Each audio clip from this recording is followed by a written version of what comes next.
Hello.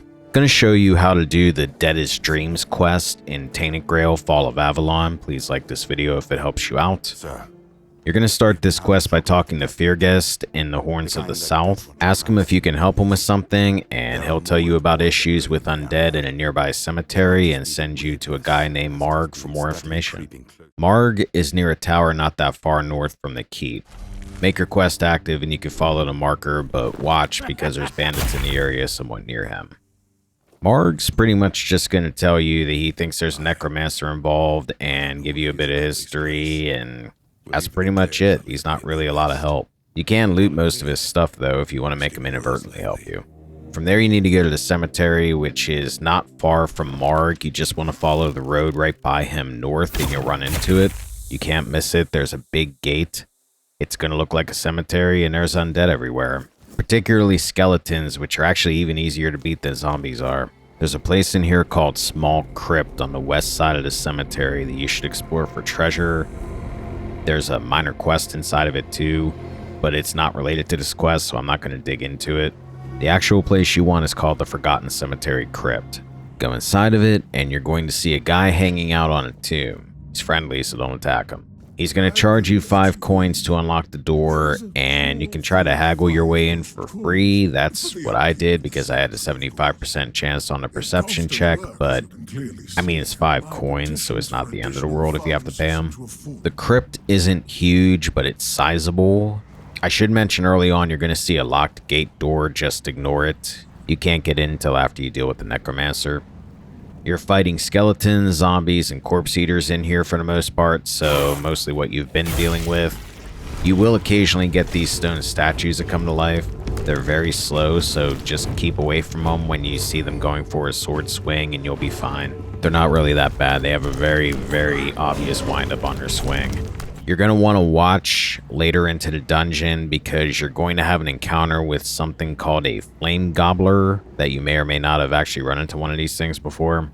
It's going to be hanging out in a room around the corner looking to surprise you. If you've never met one prior to this, they explode when you hit them, so you want to try to take it out from a distance.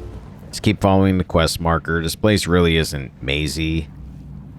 Eventually you're going to find a necromancer and have a chat with them. Now, there's 2 ways to do this. Late in the conversation, you'll have 2 checks, one tied to spirituality and the other tied to practicality. I only had 25% for each and I couldn't pass them, so my only option was to fight them. For me, this was a nasty fight because at the time I did it, I didn't have a good grip on the game yet. My weapons weren't the best, but I did beat him on the first try. He's going to summon 2 undead to help him, and if you get rid of them, he's just going to stop and summon them again. He likes to throw fireballs around too. This might be the first time you learn about one of the more annoying mechanics this game has, which is if a boss gets far enough away from their starting location, they'll eventually stop and try to run back to it. And if they get there, their life will refill all the way and you're back to square one. I did a little hit and run, and I ended up fighting his summons further back in the crypt. And when I went looking for the necromancer, I figured out that he went right back to where he started, and his health was completely full again. So yeah, you're probably going to want to fight him in the area you found him in if you can help it. Once you beat him, it's just a matter of turning the quest into Fearguest. Now, I'm not 100% sure of this, but if you do pass the spirituality check from earlier, I believe you can convince him to give up necromancy, while I believe the practicality one causes him to just take himself out. If you convince him to give up necromancy, you're not going to get his robes, but I believe you get a different wand than the skull staff you get if you do fight him, and I think regardless you get a summon skeleton spell out of it. Feel free to correct me if I'm wrong about any of that in the comments, because again, I didn't go those routes.